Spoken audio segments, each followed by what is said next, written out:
We're now recording. All right, we got 3 minutes. Karen, if I do slip off, the thing is, I'm having a little issues with my internet, so, but I'll come back. Okay, I just have to reset the computer. okay, yeah. that Just could so you know, if I disappear, I didn't do it on purpose. take-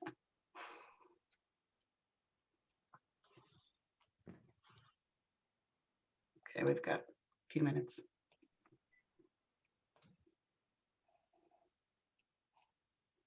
Darren, when you get started, you might want to make that announcement that the chat feature is live on the Facebook page. If people want to enter written comments there or at the bottom of their screen. The Zoom meeting, there's also a chat feature that they can use. Okay, I'll try to remember that. I got a pussy cat sitting on my, get up the papers there, baby. What'd you do?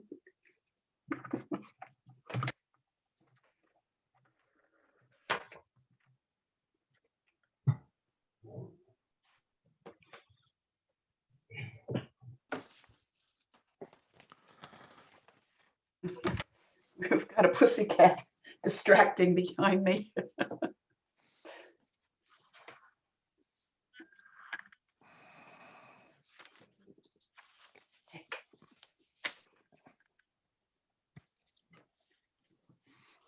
You're not snapping at your husband, are you? No, it's one of my cats is walking all over everything. He's Aw. probably just going to knock over a plant or something. Yeah. Yeah. I watered the plants. I think he wants to drink from the saucer. She likes to eat plastic too. I have one of those. Yeah, I don't know what it is. She loves plastic. I bought a new shower curtain. It's all chewed on the sides.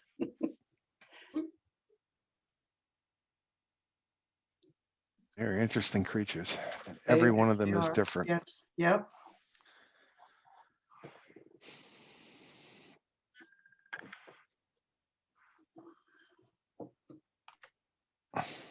She's the friendliest one. Okay, we got 1 more minute before 7:30. I guess we'll wait for everybody to give them that 1 minute.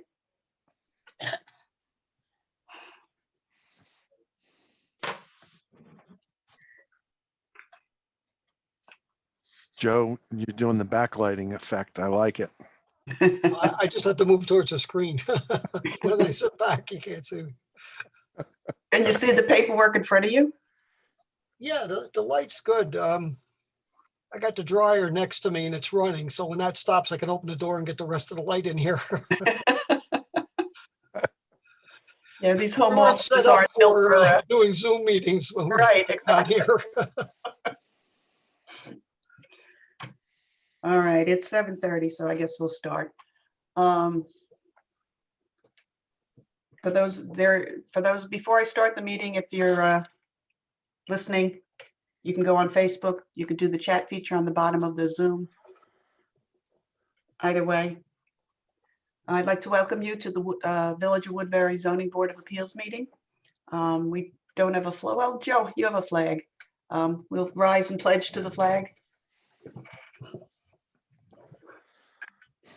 I pledge allegiance Pledge allegiance to the To the flag of the of the United States States of America and to and the to the republic republic for which for it stands, one one nation, nation, under God, indivisible, indivisible, liberty, with liberty and justice for all. Thank you.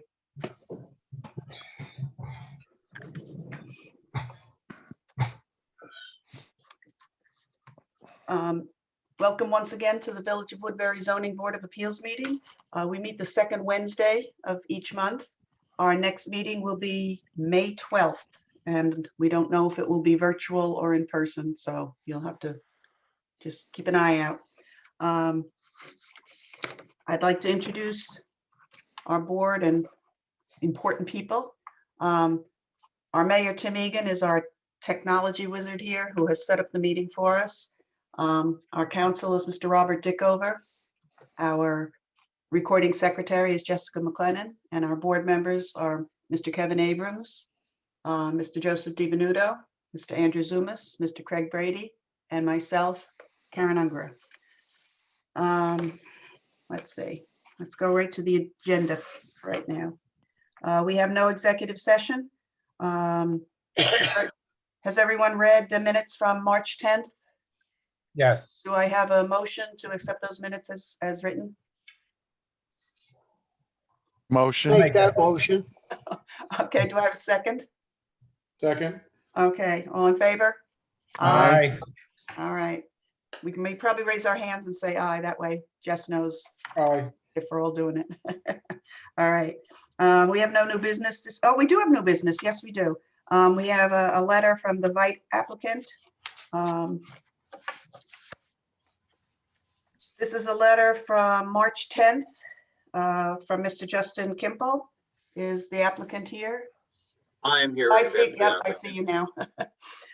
Okay, the letter says that the applicant has been diligently working to ensure that she has the proper easement and road maintenance agreement as required by the variance. Unfortunately, due to COVID issues, death of a partner, the filing of the easement was delayed and there was an improper filing. This pussycat has to move. Move, pussycat. Sorry about that. Okay. This is an application that's been before the board for quite a number of years. There's quite a history here. In 2005, the applicant came before the board for the same property. The application was denied in 2006. In 2015, the applicant returned requesting a rehearing. The rehearing was granted, but the applicant never returned. In 2019, the applicant returned again. It was agreed to be another rehearing. The variance was granted with conditions.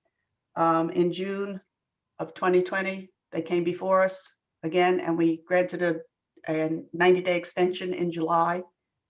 That extension was up in October of last year, and now it's practically 180 days after the 90-day extension, requesting another extension.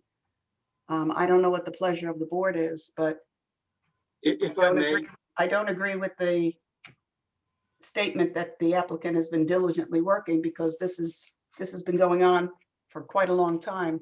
if I may, it actually wasn't the error of the applicant as much as the error of my firm that led to these delays. Unfortunately, with the death of my partner, Steve Reinecke, who handled most of our zoning matters, easements, and road maintenance agreements, it was something that was put on to the side for a little bit. The applicant did try to make sure that this got taken care of. And it wasn't until October where I talked to Mr. Dickover about some changes that needed to be done. Unfortunately, due to the upheaval at my firm, those did not get done until December. With the loss of my partner, we were managing his full caseload, my own full caseload, and my other partner, who is now semi-retired, was handling a lot of his caseload as well. So it created complications that were not due to the applicant, but due to the situation at my law firm. The applicant, whenever we would request anything or ask to come in to sign, he would do that as quickly as he possibly could. And if there was a situation where there was a delay, he tried to get on top of it, or the applicant tried to get on top of it and tried to get it moving. So I would appreciate the extension based off of our circumstances, not off of any issues with the applicant. All right, it took 6 months though for you to ask for the extension after the extension expired. Well, because That's we quite had a not long period of initially, it was partly due to a misunderstanding with the applicant as to what was going on with the extension. All right, what is the pleasure of the board? What do you want to do here? What was the misunderstanding with the applicant regarding the extension? He had asked for an extension, and we were not involved in that in June because of COVID delays. We had well, not just COVID delays, we had actually had our phone system had gotten knocked out due to a storm. So he was unable to get a hold of us. And we were out for about 2 weeks without phones, without realizing what was going on with all of that. So he had tried to get a hold of us. He was forced to make the application for the extension. My understanding was that it had been a 6 months under extension, but that was obviously erroneous. Yeah, it was, I believe it was 90 days. That's 180 days. It's a 90-day right. extension. Mr. Dickover, what do you want to weigh in on this? I know that you sent a memo in, at one point, I guess it was October of last year, with instructions for the applicant on, making I guess refining the conditions of the easement agreement.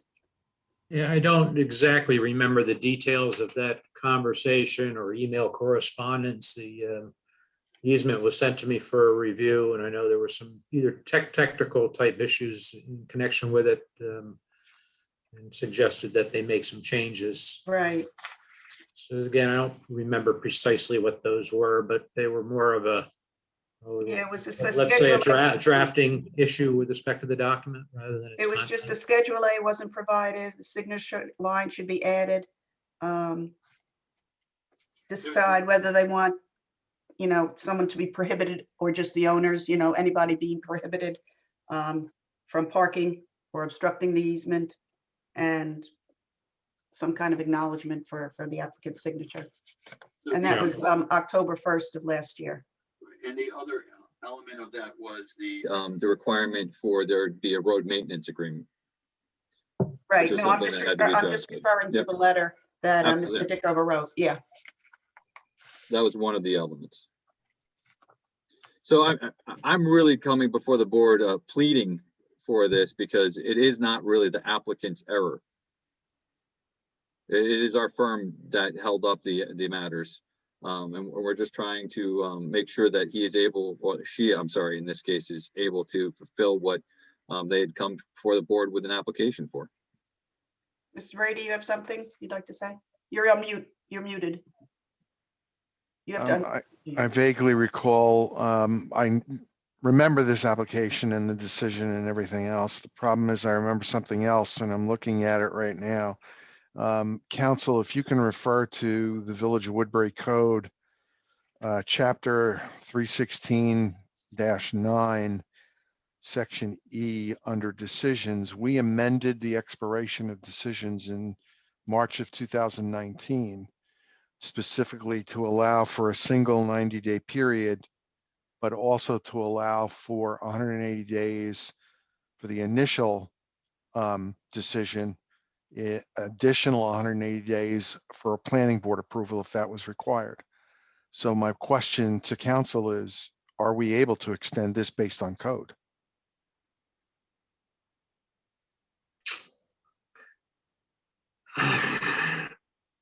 I'm not really prepared to answer that question right now.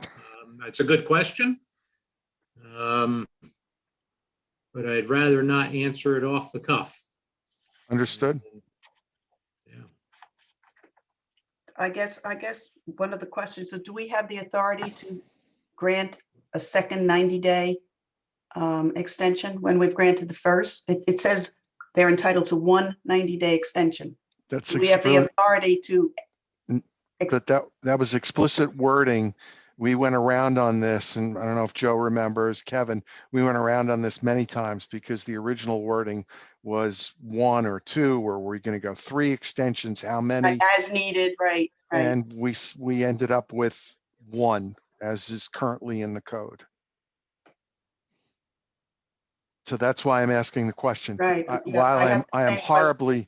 horribly sympathetic to the situation for the applicant, I don't know that we have the legal authority to extend, to grant an extension at this point because of the code. Well, here's my suggestion. If the board wants an opinion from me with respect to that, I certainly can prepare that. As far as the applicant's concerned, they've made their application, whether you postpone a decision on this tonight or until next month. There's really nothing lost on their side of things. And I think that's probably a good question. I believe the code change that you're talking about, Craig, was something that my partner, Mike Donnelly, worked on before his departure. Correct. Yeah, I think it was. Some of those code things haven't made their way, I don't think, into the printed or the online version of the, I was looking at it online, so it's there. it is there, okay. It's there with a reference to the change of March 13th, 2019. All right. So my suggestion is the board table the question for this evening, and we'll pick it up again next month. I'll see if I can get a memorandum out to the board on the question. And Mr. Kimple, if you want to weigh in on that, provide your own, brief or memorandum, feel free to do so. Thank you. So do we need a motion to carry this over to table any decision till next month? Yes. Okay, do I have a motion to do that? I make that motion. Have a second? I second. Any discussion? No? All in favor? Aye. Aye. Aye. So I guess we'll see you next month, Mr. Kimple. Thank you. All right. And that's the May, May 12th. thank you. All right, thank you. Make sure you put that on your calendar. That will be on my calendar. I think it already is. Thank you. You're welcome. Oops, let's see. All righty. We have no actions on decisions. We have public hearings. I'm going to make a change in the agenda, in the public hearings. I'm going to move Abraham to the end because the other three applicants will be fairly quick. So we don't want to keep them waiting because I think the Abraham will take a little longer than those. Anybody have any objection to that from the I'm board? good. Okay, all right, so we're going to go to the Valdez continuation of public hearing for special permit. Wasn't, excuse me, Chairperson Unger, wasn't this deferred based on Yes, an email that's- received? Sorry. Yes, no, that's fine. And that was my next statement. Yes. Apologize. That's all right. No, this is for a mother, special permit for a mother-daughter special. We received a letter from the applicant on April 9th.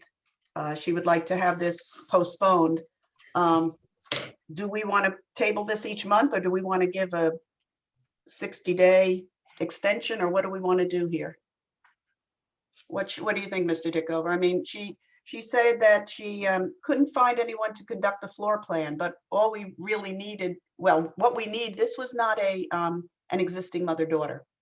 So she's starting from scratch. So she's going to have to give us, all the documentation that we need to show that this area is less than 25% of the total square footage. Well, in the chance that she gets her paperwork together, I don't know that there's any harm just putting it over to next month. Oh, no, that's not my question. My question is, should we put a limit on how long or should we just keep, I mean, what if 6 months goes by and she still doesn't have what she Right, needs? I don't think you need to do that this evening, up to the board, but that may be, I don't know, that may be a little heavy-handed at this point. Maybe we want to wait and just see if she gets her paperwork together. Okay. And if the number of months go by and you haven't received anything, then I think a notice to them that, it's on Right. for her last and Yeah. final. If she fails to produce her exhibits, at that point, the board would act on the application and deny it. Okay. All right, so do I have a motion to table this till next month? I make that motion. It's a continuation of a public hearing, right? So we have to continue. Yes. I make that motion. Second, So do we need, is there anyone from the public before we act on that motion that wishes to speak to this application? No, anybody on Facebook or chat there? I see no one on chat. I'm not on Facebook, so I don't know. Okay, so Kevin, you made the motion. Andrew, you seconded it. All in favor? Aye.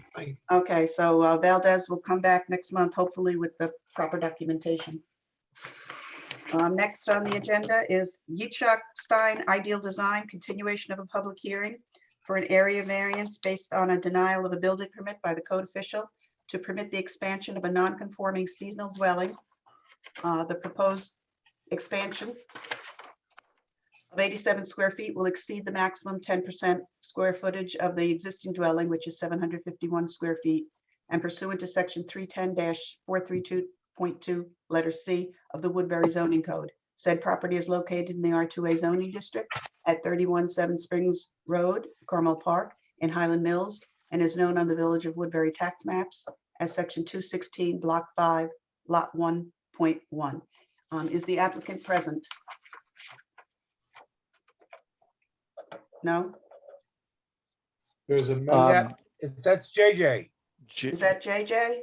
Is Well- that the applicant? Yeah, it says from JJ to everyone.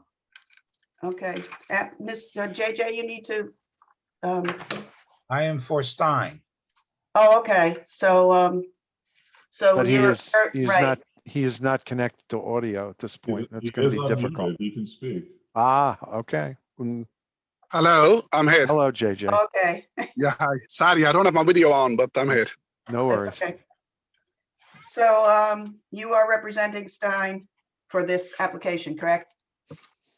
Yes, Okay, and this is, you're requesting, this is the 16% expansion where only 10% is allowed. And the question last month was, do we have the authority to grant a 16%, more than 10%? You did mention that there were other bungalows in the area that had gotten variances to expand. And I checked on that, and there are no variances on file in the building department. There was, in 2008, there was a variance request from an applicant from the Klein bungalow, but that was withdrawn. So there are no other variances there, but our lawyer gave us a memo and basically said that the 10% that's in our code is a ceiling. It's the maximum that's allowed, and we don't have the authority to go beyond that 10%. So we will not be able to grant 16%, but you could amend your application for 10% and come back to us if you wish. okay, my question is, if I'm redoing the application for 10%, but I still have to go to through ZBA. Yes, That's correct? Yes. correct. Yes. Can I do it? So I have to send an application before the next meeting? Correct. Yeah, if you want to come up at the next meeting, yes. Can I schedule now for the next meeting, or I have to call in tomorrow? We don't do the scheduling, we just do the Oh. meeting. Sorry. It's okay. The Yeah, I would call the building department. Am I correct, Mr. Dickover? Well, essentially, this is an open application, right? We Right, we it's went an to a open I public. would just be application. amending it. So we're amending an existing application. You'd have to file the floor plan and other necessary documents with the building department. And as long as they have that a week before our next meeting so that we have time to get it and review it, it shouldn't be a problem. It's not a new application, Right, correct? Yes. That's my opinion as well, yes. Okay. I They have the would simply document. need to present the amended information that the board needs to move on the issue or review the issue. A Okay. New application is not required. okay. Do you understand what you need to do? Yes, so I have to send in a new application for 10%, yes? You're going to amend your current application. Yeah, the diagram would be different because it's a different, whatever, you wish to do there, as long as it's not more than 10%. And that, and then I have to go through ZBA again, yes? Yes, correct. Okay, I understand everything. Okay. All Thank right. you. Oh, you're Have a good welcome. Thank you. So, Thank you. Good Madam night, Chair, everyone. Madam Chair, do we need to make a motion though? I'm I sorry. was going to just ask if there was anyone from the public who wanted to speak to this application. Amended or Seeing not. none. Okay, Okay. do I have a motion? Hold on. I think council wants to say something. Right, there's nobody on the chat other than the applicant's representative. That's the Zoom chat. Give me a moment to check the Facebook page. There we go. Similar, no comments on the Facebook chat feature either. So a motion to continue the public hearing to the next regular meeting of the board would be in order. Okay. Do we I'll have make a- that motion. Okay, thank you, Kevin. Do I have a second? I'll second it. Okay, thank you, Joe. All in favor? Aye. Aye. All righty. So we'll see you next month then. Okay, thank you. Good night. All Thank right, you. Good night. Good night. Right. All right.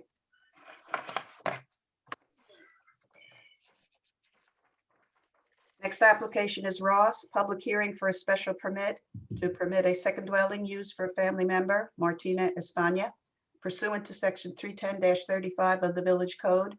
Said property is located in the R1A zoning district at 6 Carroll Drive in Highland Mills and is known on the tax maps as section 202, block 1, lot 46. Is the applicant present? I don't see the applicant on the meeting. Is the applicant in our chat? There is no one in the Facebook chat. And there is no one in the Zoom chat either. Well, this application had some issues with it. What should we do? Because the applicant needs to be present. The applicant didn't submit the necessary documentation. Suggestion that you simply put this on for a second call, proceed with the Abraham matter, and then see if this applicant does show up late. If they do, we could hear them. Otherwise, the board could, I would suggest you simply table it to see if the applicant comes forward next month. All right, so we'll hold on to this to the end because that applicant was at the end and I changed the order of the agenda, so that's fair. Okay. All righty. So, do we need a motion on that or we're just going to wait? No, you don't need a motion, just wait. Okay. All right, public hearing, Abraham, continuation of a public hearing for an area variance for the demolition of an existing non-conforming 3-family dwelling and reconstruction of a 2-family dwelling. Whereas pursuant to section 310-43.2, letter B, number 3, a non-conforming use cannot be changed to another non-conforming use, and per Village Code section 310-43.2, letter C, a non-conforming use cannot be expanded without zoning board approval. Furthermore, per Village Code 310-7, the minimum lot size is 2 acres and 0.48 acres is provided. A rear yard setback of 50 feet is required and 45.06 feet is provided. A side yard setback of 30 feet is required and 15.45 feet is provided. This property is located on a private road and is per Village Code section 310-8. All new construction must be located on a state, county, or village highway or street. Said property is located in the R2A zoning district at 14 Skytop Road in Highland Mills and is known on the Village of Woodbury tax maps as section 217, block 3, lot 5. I saw Mr. Myro before. Oh, I see him now. Mr. Myro is here representing the applicant, correct, Mr. Myro? That is correct. Okay, and so let's just make sure we're on the same page here. You want to demolish the existing building, which is three-family apartment, make a 2-family house, correct? You want to expand the floor area by 10%. 2 proposals. One is to either keep the current layout, which would create no additional nonconformities, or relocate the dwelling to the rear, which would create side and rear yard setback variances needed. You want relief from the 2-acre zoning requirement. You want relief from the code that says that the new construction is to be on a state, county, or village highway. Right, so far? Well, I'm not quite sure. It's my understanding that because we're a legal non-conforming use, we're entitled to the 10% expansion, and we're entitled to change it to another non-conforming use so long as it's more restrictive. So based on the 2 proposals we've submitted, rebuilding over, and this I believe Gary confirmed, rebuilding exactly on the footprint that exists now with an additional 10% would not require any variances. And by moving the house back from the road, we would encroach on the rear yard. And according to Gary, I think it's a 9-foot encroachment. We would need a rear yard variance for that. And So- last month, we got the engineer's report the day of the meeting, and the board Right. members didn't have a chance to look at it. Correct. Has everyone read the engineer's report and looked at the photos and whatever, basically said that building on the current foundation, building a new structure on the current foundation really isn't sustainable. And Gary agreed with that. Anybody have any questions on that so far? No? Okay. And not only, if I could just chime in, not only is it, rebuilding on it is not sustainable, it's not in good shape, period. I mean, it certainly doesn't comply with current code. And I think by rebuilding this building on a foundation that is 100% compliant is in the best interest of the public. So that's always in the best interest of the public. So I just make that note too. Right. Well, I don't think that they would allow a new building to be built on that foundation. No. No. Certainly, it's, it's not to code. I know that you submitted seven prior decisions and saying that, they were exactly the same as this application. I do tend to differ that they are not exactly the same. But it's probably a moot point, as far as that goes. What is the board's pleasure with this? What are we going to address first? We've got, I guess what we have to decide is, are we going to allow a rebuilding of this building? Where they're gonna do the building. All right, so what's everybody's thoughts on that? The current building is what, 9 feet? You know from the what, road? Oh, go ahead, Kevin. I saw the basement. Honestly, just tear it down and be gone with the whole thing. First of all, it's a crawl space. So what you're saying is you wouldn't, well, we know that they wanted No, to. I would let them put the new building up. Okay, what we have to decide is where, if we agree that it should be demolished, where would we put the building? Where would they put the building? Would we keep it in the same location? Would the They would, have to build a new foundation, Would the or new would they move it to the rear of the building- property? Would the new building be more in line with the one that was just done?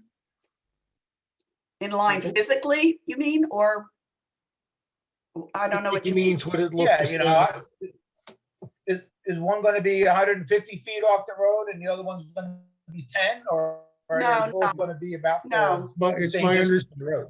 it's my understanding Falkowitz met the front yard setback. I think it's 50 feet, Yeah, 40 or yeah. 40 or 50 feet. We've given you the option. 10 feet, 9 feet off the road is very close. So we've given you the option of moving us back so we would comply with the front yard setback. And by doing that, we would create the 9-foot rear yard setback, which we think is minimal. So, the cure here is that, we do have the opportunity to get this house off of the, away from the road.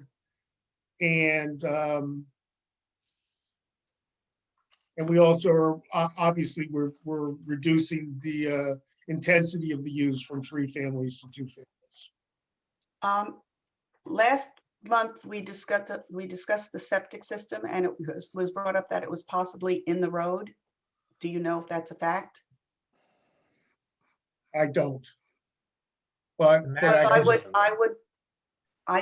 Personally, I think if we're going to agree to move this house back, I would not want the septic to remain in the road. I would want that moved back also as a condition of moving. I thought we were told they were gonna put in a brand new one.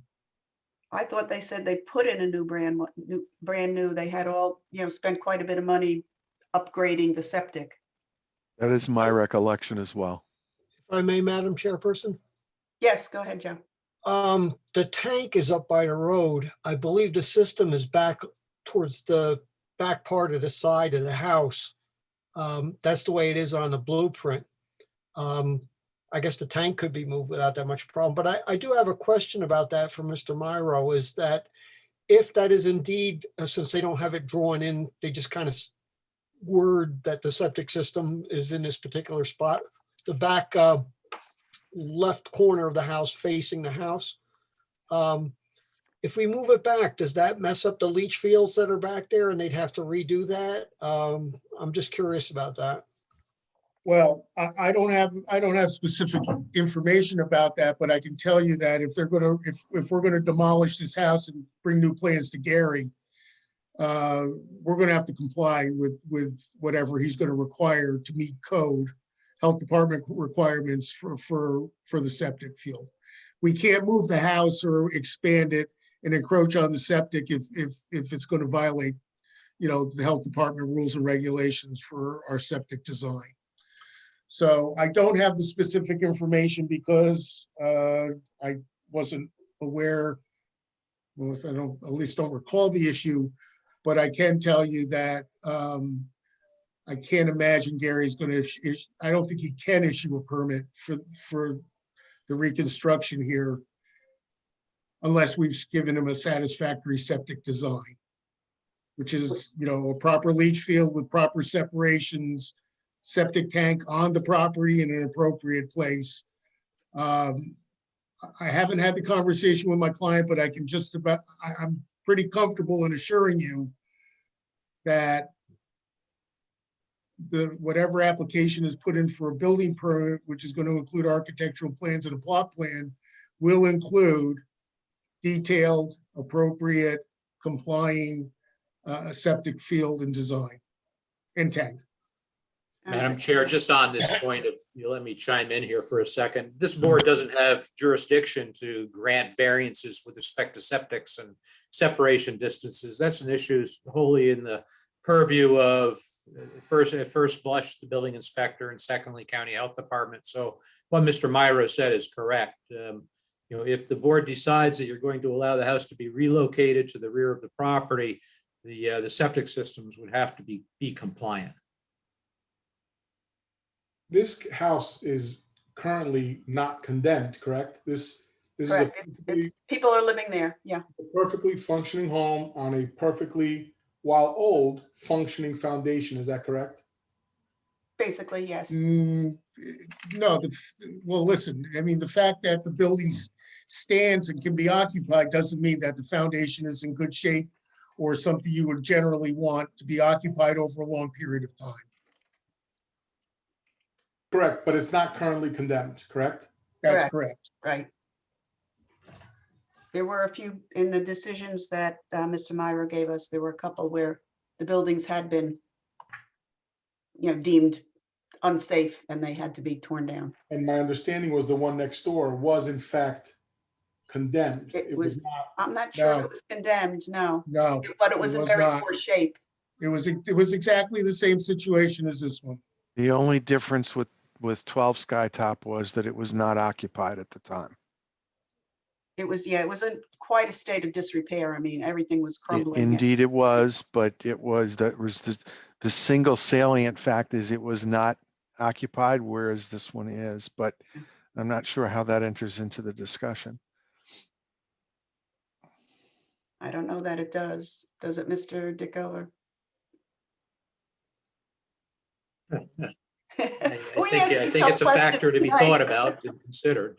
Is it a determinative factor? I don't see that it is, no. Okay. My feeling is the condition of the property is what it is, whether there's somebody living in there or not. That doesn't qualify or characterize the condition of the property. This thing's pretty close to what 12 Skytop was, whether it was occupied or not. All right, so what is the board's pleasure as far as location of this building? Or is there anyone who does not wish to see this building demolished and moved? Or are we in agreement that it should be moved, or should we take a vote on that? My understanding from last month's conversation, and maybe I'm wrong, was that, and again, maybe I misunderstood, but that this differed from the one next door, that this one, was there a need to tear this, down? And that was my understanding from last month. I think I recall a couple of us having conversations like that. So I mean, while I understand, I think, I'm just curious as to, does this in fact need to be torn down? I don't know that, um, Well, No. I was one of those, but then when I actually Yeah. saw the foundation pictures, it's pretty bad. You know, it looks like there's mold down in there. It's wet, it's damp. You could be inheriting health issues with that place. So the best thing to do is just get rid of it. well, there were That's other, my opinion. there were other decisions, a couple of them. I mean, some of them were, the house was condemned and, it was in poor shape, but there were a couple where the owner just wanted to expand the living space. In other words, it was the same idea. They weren't happy with what they had and they wanted to rebuild. And it was allowed at that time. The question is, are we going to allow it this time? Because every case is based, we base it on the circumstances of each application. The only other factor I would point out is that the code does allow us to expand a non-conforming structure by 10%. Right, up to And 100%. that expansion sometimes may involve alterations of the existing building. In this case, I'm not sure it would, but it's my understanding that there is no way that we could demolish a portion of this building to rebuild it without compromising the foundation. The way it's explained to me is this foundation will not survive any demolition at all. So if we're going to start adding on to this, it really makes no sense. You certainly couldn't build up on it because that would absolutely compromise the foundation. When this building's approaching 120 years old, and it's not going to get better. So I'm not sure this particular application, I'm not sure whether we have to deal with renovations, whether we could add the 10% without dealing with the existing foundation. I'm not really sure, but this is a situation where it's just not a good idea to, if you have the opportunity to do two things. One is to reduce the intensity of a non-conforming use, which is a big deal. Number two, fix a serious structural problem. I think it's in the public interest to give consideration to that. How would you be reducing the intensity? Say it again. Three How would family to two. The intensity? Right now we're a legal 3-family. We've agreed to reduce it from a 3-family to a 2-family. But the number of occupants could remain equal, so not. Yeah, but a 2-family is always considered a more restrictive use than a 3-family. It's Right, not the number of people, it's the number of families. right, but you're saying that reducing the intensity, while definitely the restrictive, yes, I agree with. But when it was first brought to us, it was a conversation about going from a 3-family to a 2-family. But that doesn't necessarily restrict the intensity on the surrounding neighborhood or environment. But, okay. Probably be the same as a 1-family. If you have a couple living in a big house next door and they move, and then a family with 10 children move in, it's still a 1-family house, but there are more occupants. I like the house next door. Yeah, they did a nice job at number 12. So I have some questions regarding the code in this context, right? The 12 Skytop situation was done effectively rebuilding on that foundation, even though it was replaced, as I recall. An option, yes. Well, that's what was actually done, I believe. That's what was approved. And there were a couple of the decisions that he sent that were the same thing. They did the same footprint in the same place. Correct. So my question effectively to council would be, Mr. Dickover, are we permitted to grant a 10% floor area increase when this is not just a demolition and building over the existing footprint, but moving it to a different part of the lot? I don't know that it's restricted in that way, but I just want to cross the Ts, dot the Is. I'm troubled by the entire concept that your code allows the expansion of a non-conforming building by 10%. And here, if they relocate the building, it would be a bigger, it's not the same building. It's a different building in a different location. And the applicant trying to take advantage of a 10% expansion, not of the existing building, but a new building. I'm troubled by that concept.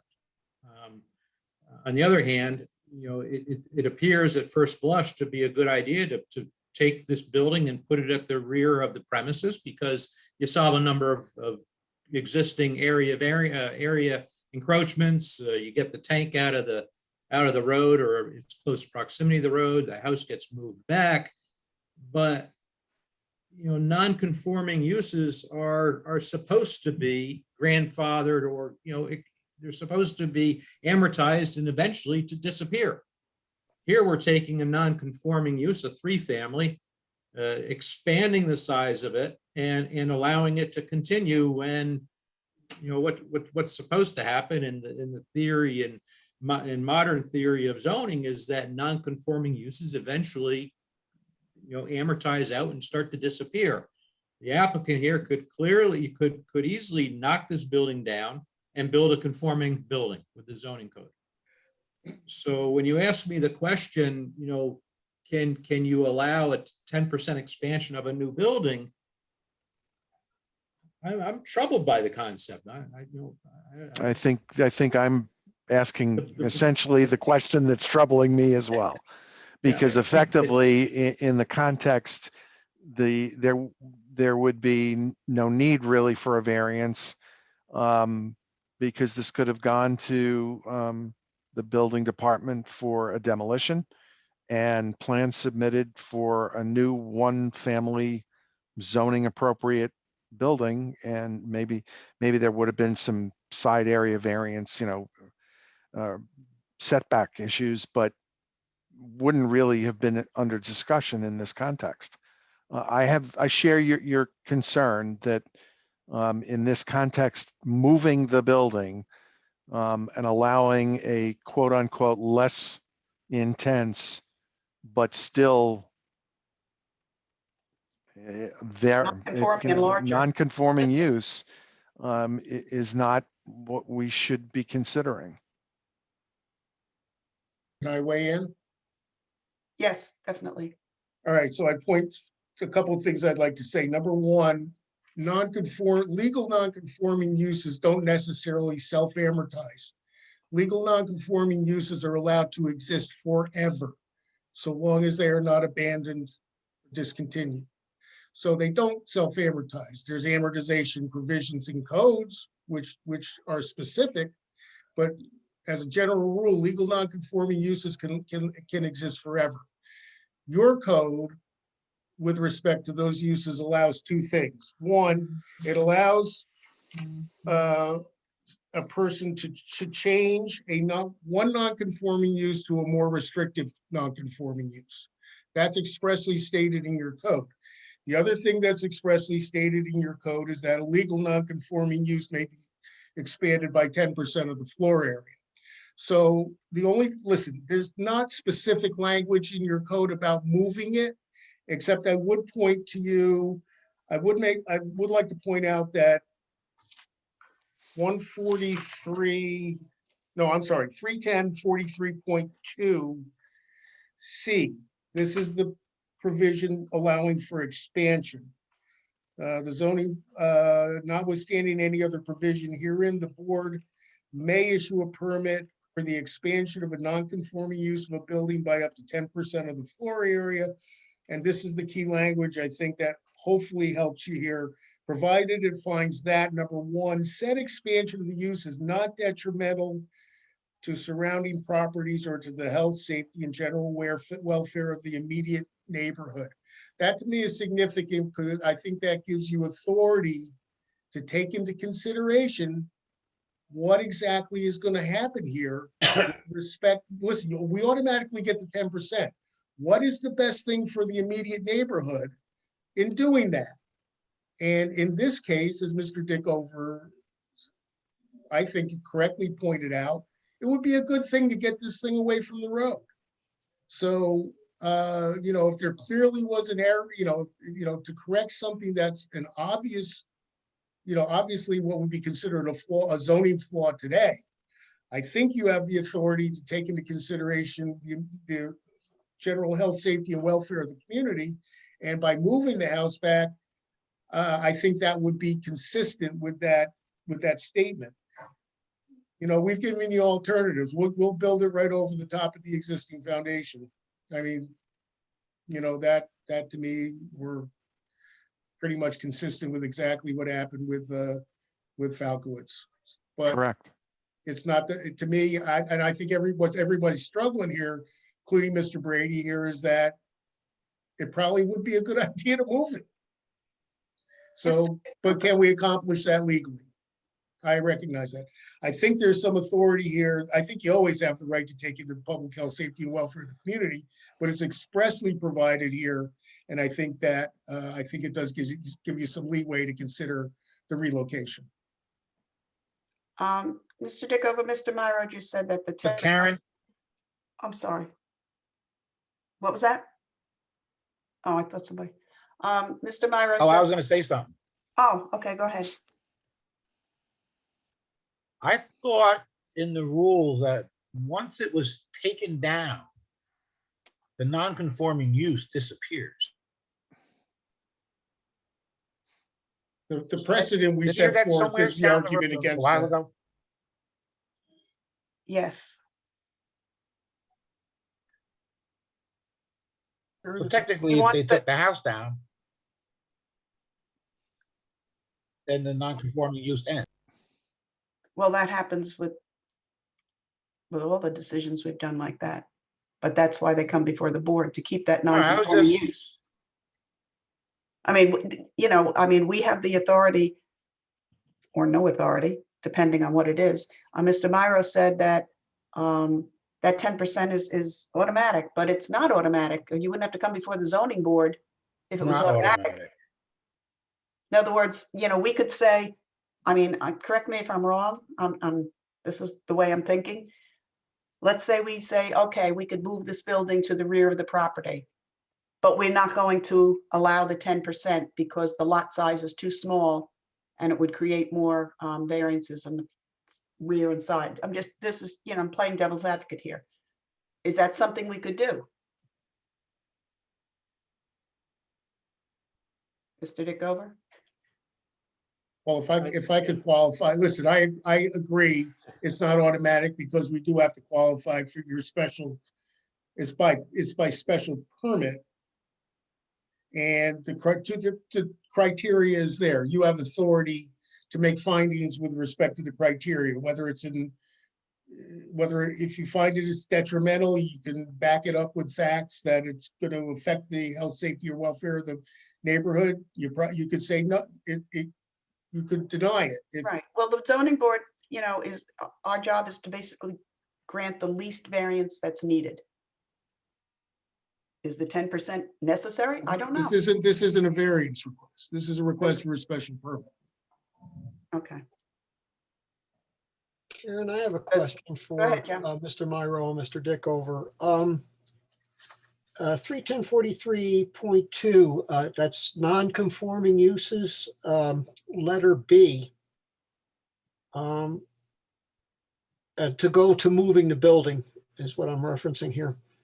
Just to jump, it says, except as provided hereafter, the non-conforming use of buildings and going down to Prem 1 shall not be enlarged, altered, extended, or restored, or placed on a different portion of the lot or parcel of land occupied by such use.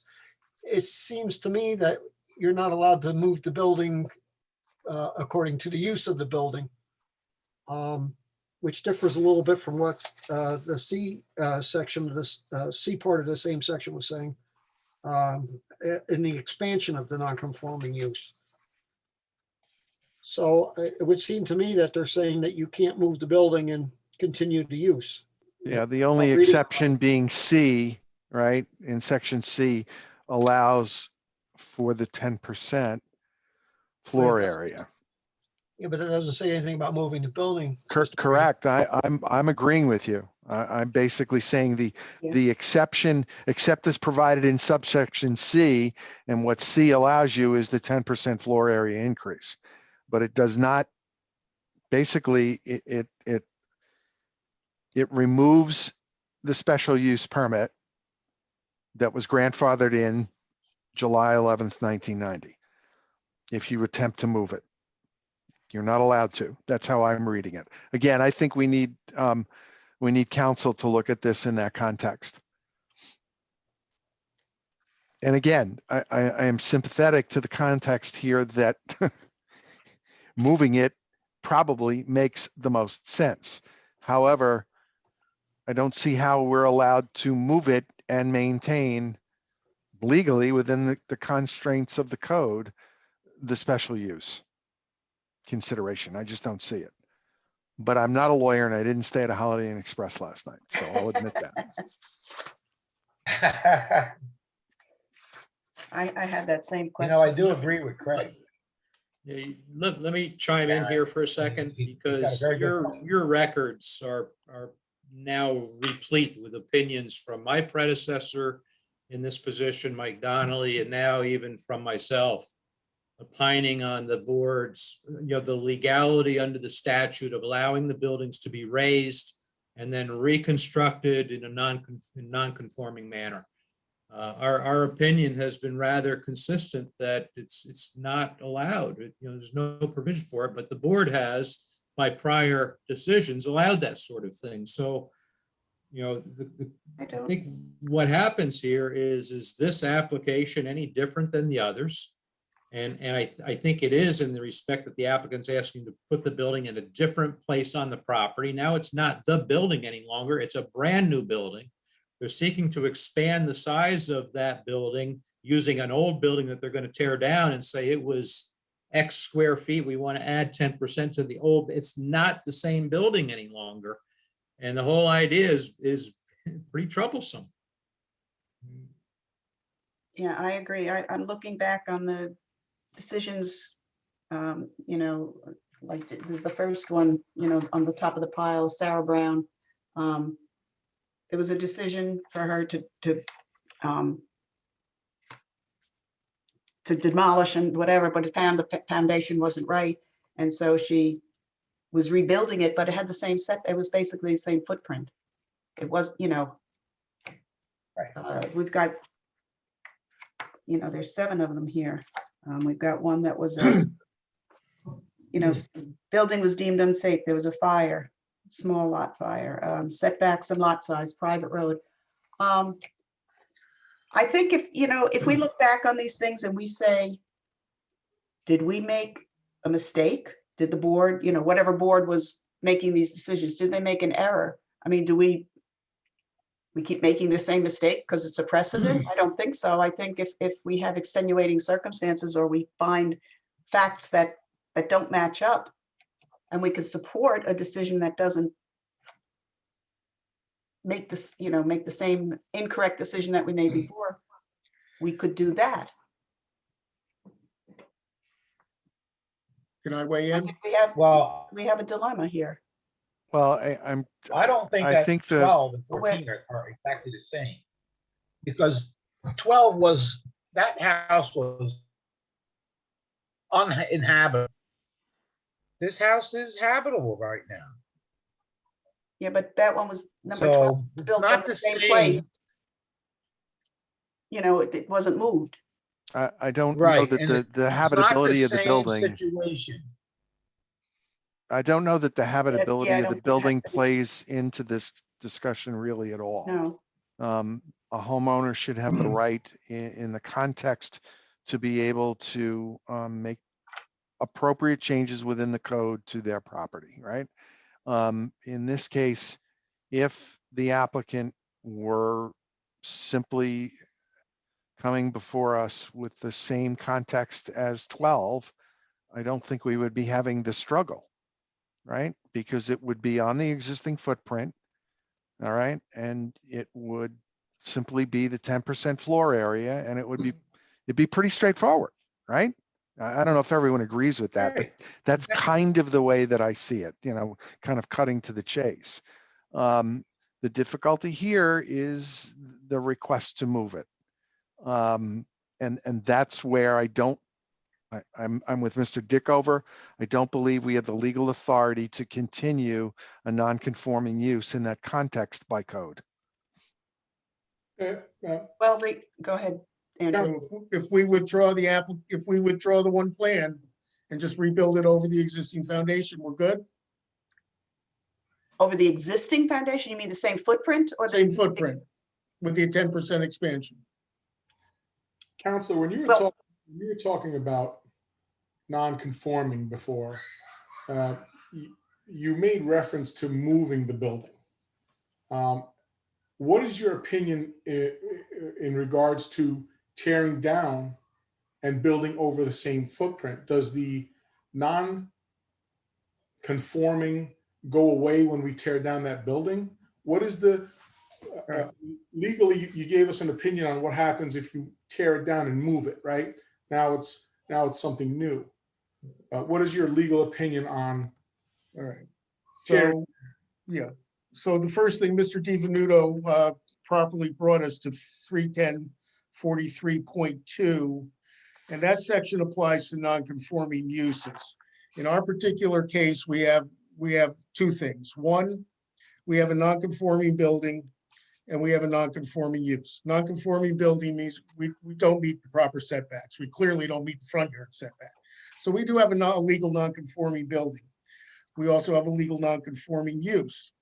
Legal non-conforming use is the 3-family where 1 family is permitted in the zone. I've been focusing primarily on 43.2, but in looking at 43. We also have to look at 43, which is non-conforming buildings.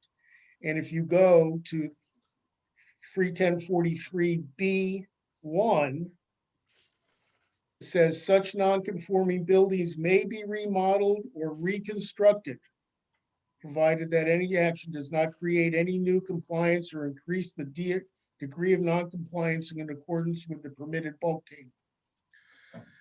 So that the reason why Falkowitz and this one have focused on 43.2 is because of the non-conforming use, and whether this is something we haven't looked at. There clearly is authority in here to reconstruct a legal non-conforming building. You can take it down and rebuild it as long as you build it on the footprint. You're also allowed to do a 10% expansion. So if this was a legal use, if we were only dealing with a non-conforming building, if it was a 1-family,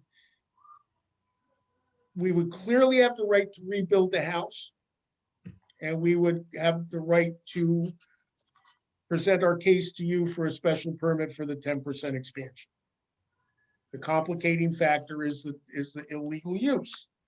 We are reducing that use. So I'll be honest, 310-43B is a lot longer than 310-43.2. I don't know if there's specific language in here about not moving it on the property.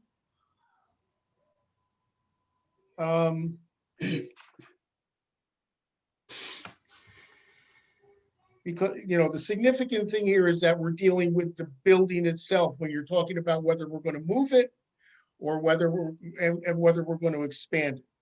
We're not talking about the use at that point. We are talking about the building. So it is a legal non-conforming building. We do have the right to reconstruct it. I'm looking to see if there's a provision in 310-43 that says we can't rebuild it on a different portion of the property, then so be it. But I'm not necessarily seeing that. Well, on that topic, Jay, sub 2, reconstruction of a damaged non-conforming building. You have your 50% or less damage requirement, number 1, and the building must conform to the height and yard requirements of the bulk table. So we're again dealing with a special type of permit. And the board may not have jurisdiction to grant the side yard or rear yard variance that you're looking for. Well, if you there's a go ahead and difference. relocate it. I'm quoting, I was looking at the provision of number 1, not number 2. There's got to be a difference between the two. And number 1 just simply gives the right to remodel or reconstruct a non-conforming building, so long as you don't. Okay, so, well, yeah, I agree with you. If we were to create a non-conformity, you could either take the position that you're absolutely not allowed to do it, or that you're allowed to grant a variance. Gary's indicated that you can grant variances for it. Your building inspectors made a determination as the code enforcement officer, the interpreter of the code, that you can grant variances if you create a nonconformity, in this particular case, by moving it back from the front. I asked that question, and that we resolved before the last meeting. Right, well, the reason Falkowitz didn't require when you asked about the rear and side yard setbacks, I believe. By moving the building to the rear, it's creating those side and rear it's setbacks only- that don't meet the code. It's only creating the rear. We're not, it's already a side yard. Right, but There's already a because the side new yard, and build, we're not, and Gary's position was, since we're not expanding it, we're not increasing the nonconformity, we don't need a variance. for the side yard, Correct. that's not, I thought we were asking. We're for already non-conforming. The fact that we're not building any closer to the sideline. It's my Right, but understanding. but he said in his letter, I believe, that because you're moving the building, it's now a new building, so that side, it's not a big deal, but it's a side yard that needs to be addressed. It's in the description also for the public That's hearing. not my understanding of what Gary said. Let me find his letter. My understanding was Gary said that, you have no rear yard. You don't need any rear yard. There's no rear yard encroachment now. If you move the building back, you create a nonconformity and you need a variance for that. You already have an existing non-conforming side yard, and we're not increasing that in that side yard expansion. So we would not I need a see, yes. variance for that. I'm sorry, yes, he said, his exact words, a side yard variance would not be needed as the new dwelling would not further extend the current non-conforming side and setback of the existing dwelling proposed to be demolished. And just so everybody remembers, we did come in with with alternate plans for Falkowitz. That didn't end well at the one meeting. Yeah, I think you came in with one each meeting. No, we came in with alternate doing exactly what we're proposing to do here. In Falkowitz, we brought in a plan to build on the footprint, which was ultimately approved. I had brought in an alternate to move the building off of that location to what we felt was a better layout. The board did not want, the board said no. We proceeded with the expansion, with the building over the existing footprint with the expansion. Well, again, I think the board said no by virtue of the interpretation of the code and what we're allowed to do. I don't know that preference, I know for a fact that preference didn't pay any attention to that, right? I It was have strictly a matter of interpretation of the code and what we're allowed to do. And that's why we approved the building over the existing footprint with the 10% floor area as opposed to square footage, because that was a debate as well. Yes. I agree. Right, so- That's absolutely correct. So that is all boiling it down. So if I may, I think that if we deal with these as separate things, we may make some progress. One would be if we're in agreement as a board, potentially, that moving the building is not going to happen by virtue of what we've talked about here and suited with the code, as good an idea as it might be, we're not permitted to do it. And if we all agree on that, we can move on to the other parts. And if nobody's ready to do that, then I'll stop. I agree. You agree that we should decide on the movement, or you agree that we Leave should it leave where it? it What are you is. agreeing to? Leave it where it is. 9 feet from the road. Do we know if we have the authority to move this building? Seems like Mr. Dickover believes, I'm sorry. it Well, seems- I know he believes that, I know, and I agree with him that moving the building to the rear and then adding 10% is not the same as leaving it in the same spot and adding 10%. But moving the building, just moving the building, Without the 10%, just moving the building, as soon as you move the building, It- it's a game changer, yeah. regardless of the 10%. But is the owner willing to build without the 10%? I don't know that we need to know that. I Right, think that, it's our you know, decision. the fundamental question here ends up being, we're doing a dance between different things. And fundamentally, as we said earlier, if the property owner were willing to demolish the building, which they have the right to do, right? And did not want any special use permits, this would be a no-brainer. If this were a one-family house going up per bulk table requirements, the only thing we might have to deal with would be side and rear yard setbacks. All right. It's complicated by the fact of a special use permit for multifamily. Right. So That's not that what we're asking. We're not asking for a permit for multifamily.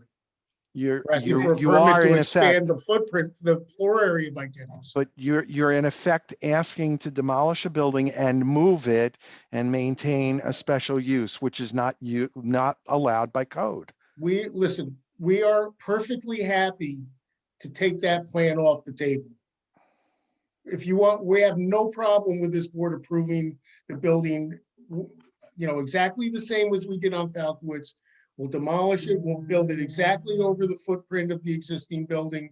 We'll add the 10% and we're done. We have no problem with that. All right.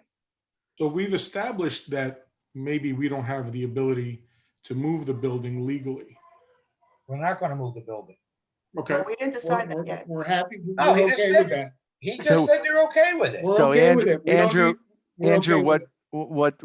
what counsel for the client is suggesting is they will remove the moving of the building and the alternate plan from the application and go forward with the application that effectively demolishes the existing building, builds a new foundation over the exact footprint with the expansion of 10% floor area. and So Mr.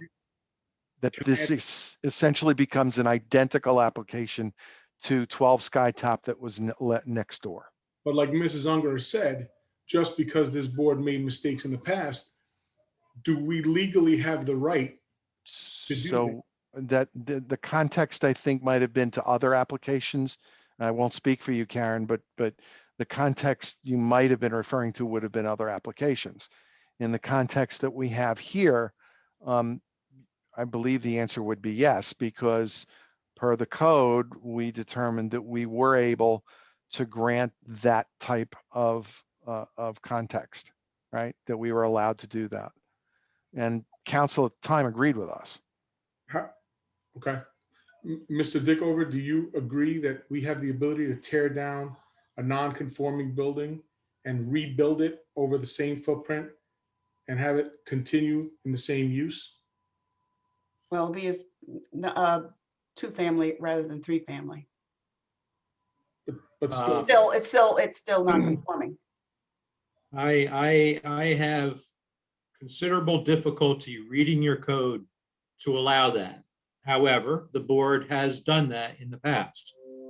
So Karen's asking a question, which I put in my memo to the board, which is that if the board has made an error in prior decisions, you are not obligated to continue making the same error time and time again because you did so before. But if you are going to change your decisions in those regards, you need to do so based on identifiable reasons and circumstances and a factual basis for that. Otherwise, not granting the relief might be deemed arbitrary and capricious and subject you to civil action to turn over your decision.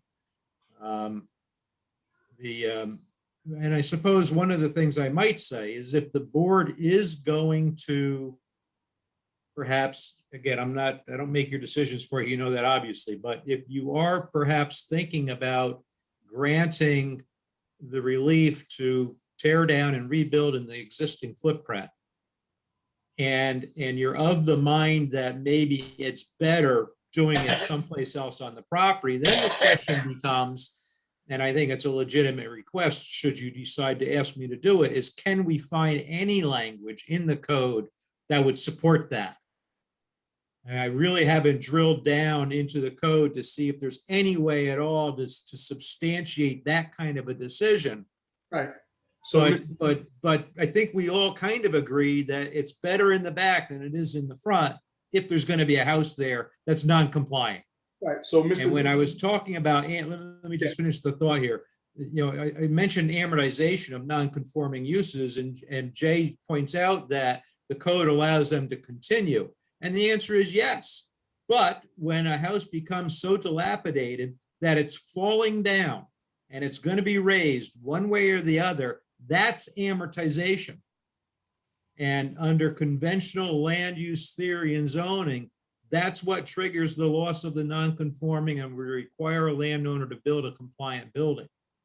So just because you could, you know, this building, you know, the code allows you to expand these things 10% and allows them to exist as long as they may stand, which is usually the phrase that's used. You know, you're kind of, this and the Falkowitz building were at that point in time where they should, you know, again, my opinion, but you know, that's when they should have been amortized out. Can I weigh in on this quick?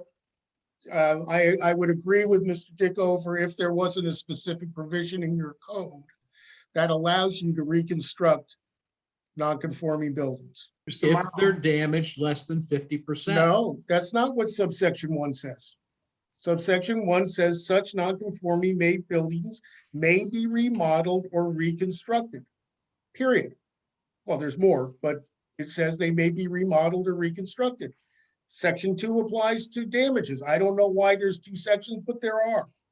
And in this particular case, the express language says you can reconstruct a non-conforming building. Now, without that provision, yes, they would amortize out because buildings that became dilapidated could not be rebuilt. But your code doesn't say that. So I'm not sure how you're going to distinguish what you did in Falkowitz to what you're considering today. There was significant discussion regarding this issue during Falkowitz. The board deliberated on this issue. The board concluded after full deliberation that it was appropriate to allow buildings to be taken down and rebuilt. You have an express provision there anyway without losing the non-conforming use. And in less than a year, you know, it's been a year or a year and a half. I'm not sure that the record will really support a finding that now all of a sudden it's an error what you did last time. I mean, we literally litigated that issue. I mean, it wasn't something that was just done in passing. So, you know, we're pretty close right now to being identical to what was done in Falkowitz. And, you know, we do have the authority to reconstruct the building under 31043. And we're reducing the nonconformity to 2 families. And I believe we made our case that we're entitled to the 10% expansion. I don't think there's Just in response to that for a moment, Jay, I don't remember the bulk areas of the Falkowitz property. That started before I became involved. But can somebody tell me that it was 9 feet away from the road? No, that's this one. No, it's Yeah. setback. Falkowitz. The front yard setback was fine. So I'd start taking a look at the existing footprint of the Falkowitz and comparing it to the existing footprint of this house and also the location of septic fields and tanks. I mean, those are pretty large, you know, non-conformities. In my view, and I think they do make a difference when the board looks at this kind of a request. I would, while you're in that same vein, Mr. Dickover, I would like you to drill into the code to see if you can find anything that would allow the movement in the context that we're describing here. Hey, I For think that Karen? that's, Yeah, I for think that that's a purpose, we're worthwhile not, venture. yeah, for that purpose, we're not withdrawing, we're not technically taking the alternate plan off the table, because I'd like to give Mr. Egan and the rest of the board the opportunity to consider that question. Hey, Karen, Yes, Kevin? I am totally confused with all of this back and forth with the attorneys and this is legal, that's legal. And it doesn't seem like we're getting anywhere. Well, I think what we're trying to do is determine exactly what our authority is Well, I think and how I it think, ties into the code.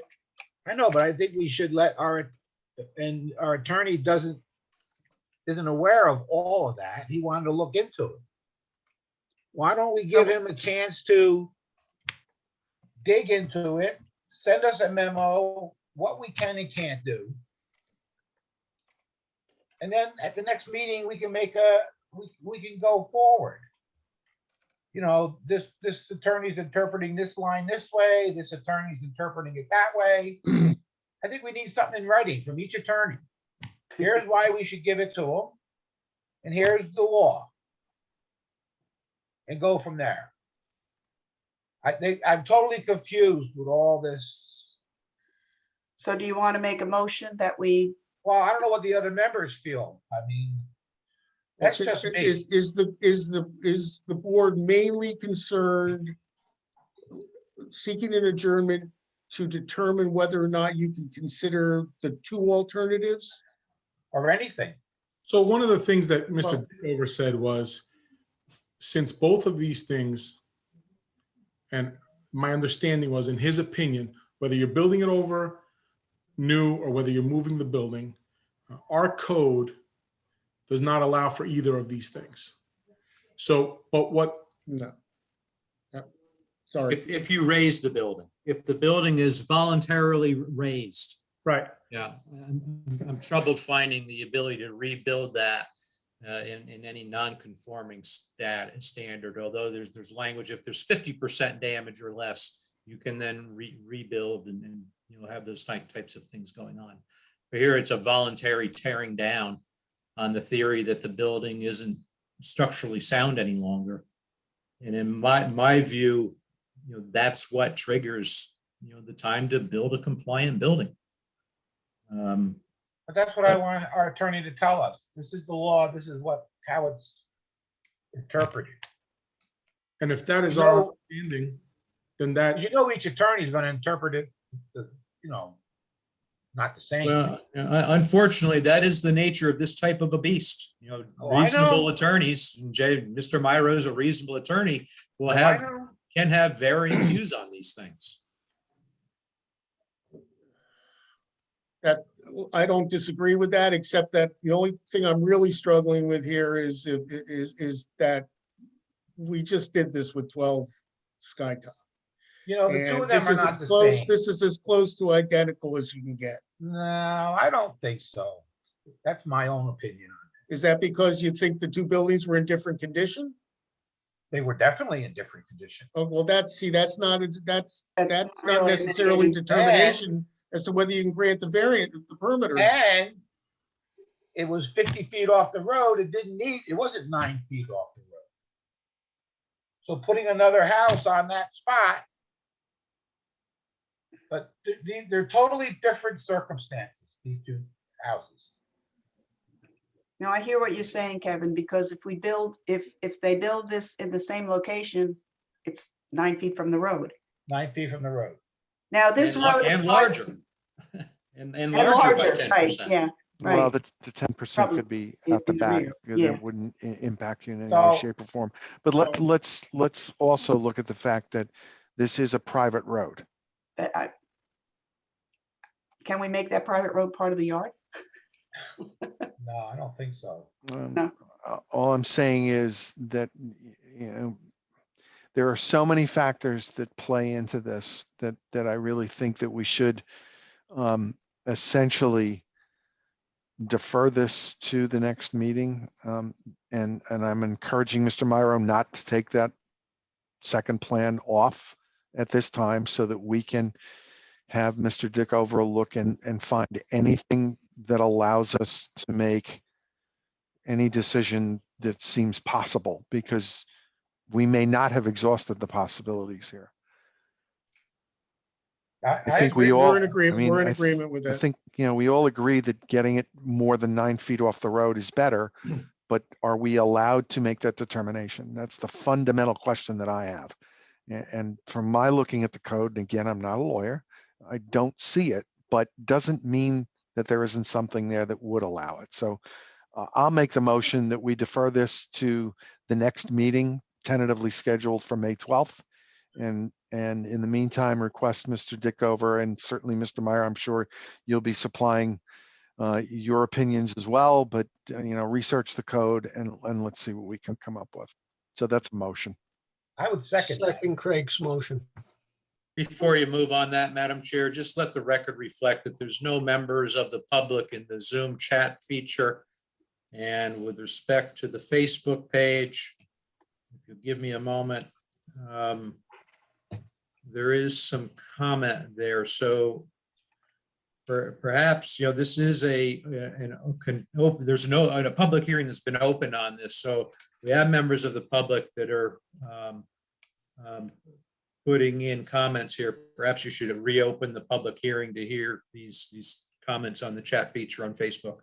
Okay, well, we didn't vote on the motion yet, so. Well, I so don't- is there, You want to withdraw it until we hear these members? right, yes, I'll withdraw the motion.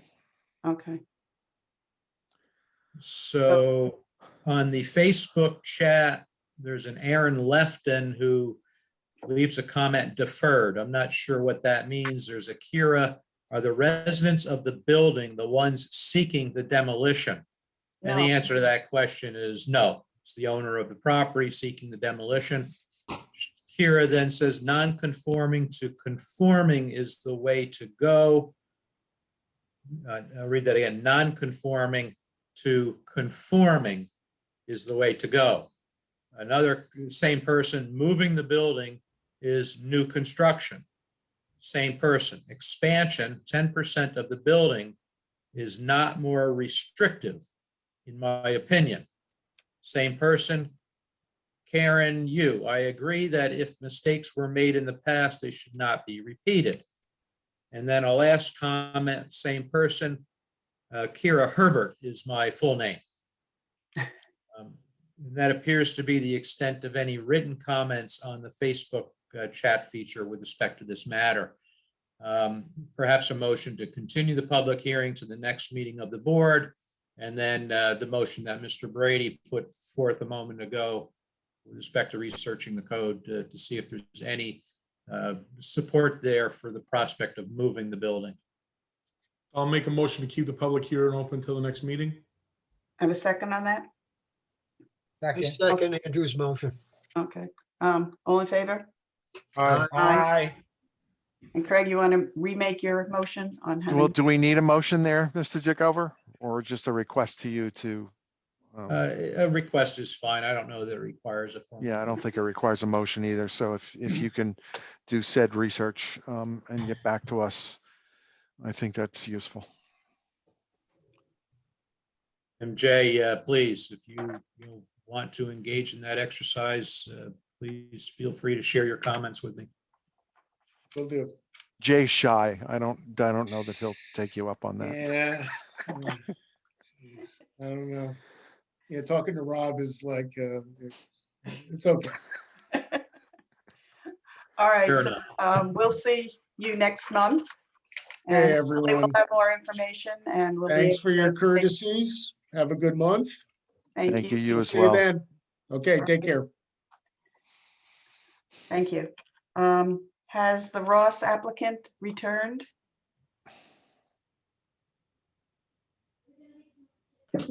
No, I guess not. All right, so I guess I'll make a motion to carry this over to the next month. And hope, I'll have the building department send her a note that she needs to appear and, what she needs to bring. Yeah.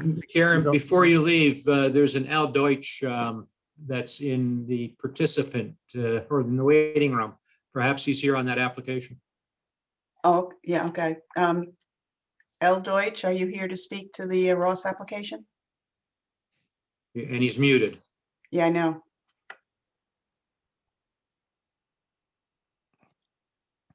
L. Deutsch, do you need to speak to this application? I'll take that as a no, since there's no response. Okay, so I'll make a motion that we carry this over to next month, and I'll have the building department contact the applicant to let them know what they need to do. Second, All right, all in favor? Aye. aye. Okay, we have no building inspectors report, no deliberations on closed public hearings. Do I have a motion to adjourn? So So motion, Wow, that was quick. Craig, second. Andrew, okay, all in favor? aye. Okay, meeting is adjourned. Thank you so much for coming this evening. Thank you, Mr. Egan, for setting this up. Thanks, Good night, Jess, Karen. for your notes. Good night, Thanks, all. Mr. Dickover, for your. Mr. Dickover, thank you for your patience and your, Yeah, these are the fun ones. If everything was easy, life would be boring. you have an interesting concept of fun. Why, yeah, Your I idea of did fun. misspeak. You're right. Mr. Vito's mother-daughter. renewals. What was that? The mother-daughter renewals, they're the ones. Yeah, Good those night, are fun. folks. Good night. Good night, Have a everybody. Stay good Good well. night, everyone. I'll see Thank you you very next month. much.